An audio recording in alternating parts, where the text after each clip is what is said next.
Yo, what's up, guys? It is finally time. If you want to hop straight into the plot review, here is the timestamp, but I recommend you stick around for some context as to what the plan is. The first episode of the Thousand Year Blood War arc aired on the 10th of October, and I am putting my review out now.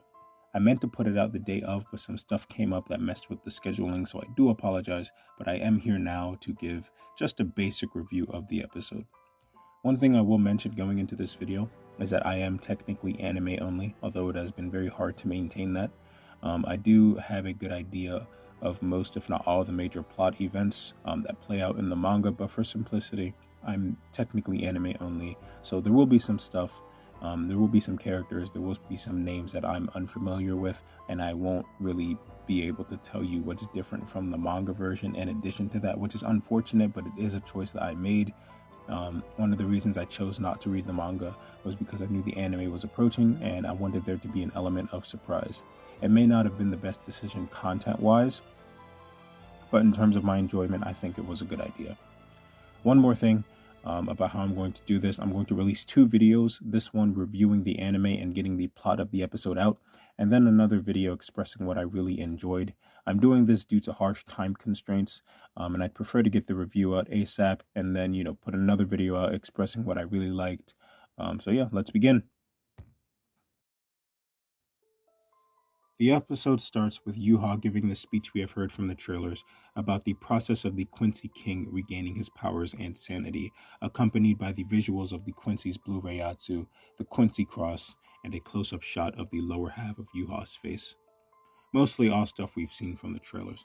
We then switch gears to Mayuri and his third seat, Akon, in an elevator, traveling down toward the Soul Society's research and development department.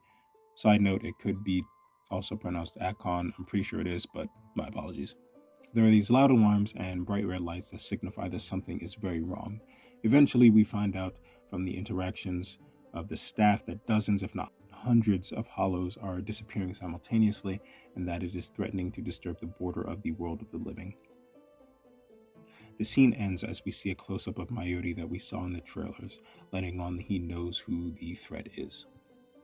The scene ends, and we switch over to a beautiful shot of Karakura Town and see a mysterious figure atop a building holding a Quincy cross.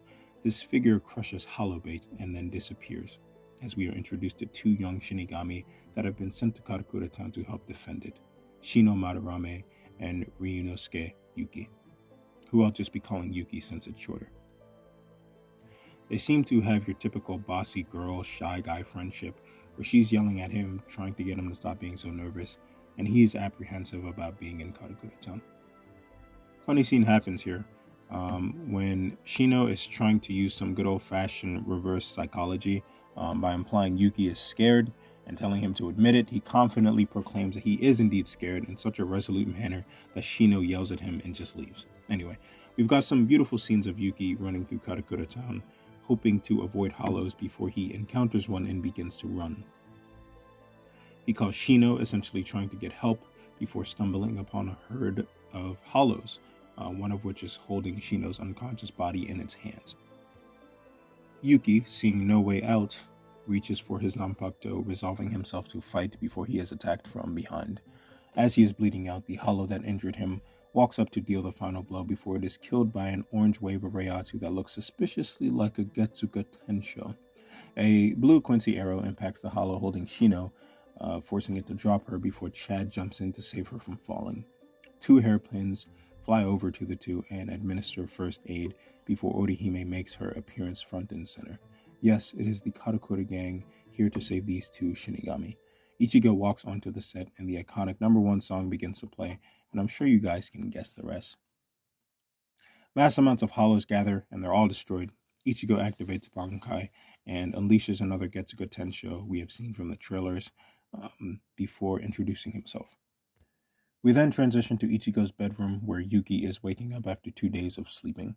During this time, we also see some scenes we have seen before in the trailers, such as Orihime offering bread, and after offering bread to everyone, Ichigo, being Ichigo, disrespects the sacred bread, telling her that it can't be good if it didn't sell, and Orihime drops one of the coldest lines in Bleach, telling Ichigo, "No bread for those who say such things." You can really feel the agony Ichigo experienced as he watched the possibility of delicious bread floating away into the wind. Great character moment, very impactful to the plot. Shino walks into the room after having gotten groceries alive and well, and after seeing Yuki, she cries and immediately RKOs him. The formal tsundere show of affection. It's painful to see other men living your dream. Anyway, the main cast engages in some banter before Ichigo asks the name of the Shinigami he saved before a figure wearing a hollow mask flies through his window and stands on his bed, identifying himself as Azugiato Ebern. Ichigo tells Ebern to get off his bed, to which Ebern refuses and Ichigo drop kicks him out of the window. Afterward, Ichigo pursues him, and we get this cool shot of Uryu staring out of the window as if he's already suspicious that the invader is a Quincy. Anyway, Ichigo asks Ebern if he's in a Ron car, which angers him as he reveals a Quincy cross and unveils a cannon-like weapon before the scene switches to Yumachika and Ikaku investigating a village with all of its residents missing, which apparently isn't the work of a hollow. The scene transitions to Mayuri staring at a screen with various villages throughout the Soul Society, with the border of the world of the living seemingly stabilized. Then we transition to Yamamoto in his office. All is quiet, but then what seems to be a lightning strike occurs somewhere in the distance, with Yamamoto recognizing it as one of Chojuro Sasekibe's abilities, that of course being his lieutenant. A Shinigami then addresses Yamamoto with an urgent report, but is killed from behind. A group of masked Quincy approach Yamamoto and declare war before the scene switches back to Ichigo running from Ebern as Ebern chases with the previously mentioned cannon.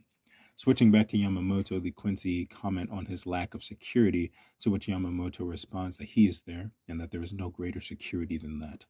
Just then, Chojuro flies into the frame, impaled by a massive Quincy arrow, which is an amazing moment, by the way. The Quincy announced that in 5 days, the Soul Society will be invaded by the Quincy, pretty much, and Yamamoto rushes over to Chojuro's wounded body before the Quincy disappear. The scene pans back to Ichigo running from Ebern, noticing that Ebern seems to be taunting him into using his Bankai. Ichigo activates Bankai, and Ebern takes out some sort of amulet which engulfs Ichigo and seems to start peeling away his Bankai. Simultaneously, we see Chojuro attempting to tell Yamamoto that the enemy can affect their Bankai somehow. Ichigo, however, breaks out of the amulet's control and shoots a Getsuga Tensho at Ebern, wounding him. Before Ichigo can question Ebern, though, Ebern is engulfed by a shadow that the Quincy seemingly utilized to travel through dimensions, similar to but very different than the Espada's use of the Garganta, as Ichigo comments. We appear to travel to some sort of new dimension. I don't think it's Hueco Mundo, but correct me if I'm wrong. Anyway, there's this large castle, and inside we see Ebern kneeling, being mocked by a fellow Quincy. The man mocking Ebern seems to be the same one that confronted Yamamoto and declared war. He is walking with the same masked figures and is wearing similar clothing, so I'm pretty sure it's him, just unmasked. The character has a pretty cool design, by the way, but anyway.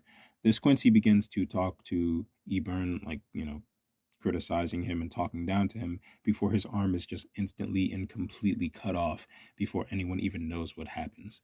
Then we cut to Yuha sitting on a throne, saying that he doesn't like people arguing in his presence and that he dislikes conflict. The now armless Quincy falls to the ground, either dead or passed out, and we get a close-up of Yuha asking Ebern for his report for the cause of peace. And that is how episode 1 ends. Now, that is the first episode of the 1,000-Year Blood War arc. Unfortunately, I'm going to have to cut it here and make another video going in depth on what I really liked about the episode. Writing that would take much longer, and one day late is already late enough. So if you're interested in hearing some things I really liked about the episode, stick around a few days. I know it's not the best situation, but unfortunately, when the episode dropped, something came up that halted my progress. But I'd rather get this out now and then put a more in-depth appreciation out later, rather than put this off more than I've already been forced to. Anyway, I hope you guys enjoyed. I appreciate your patience. I am Sentiment, and I guess that is my cue.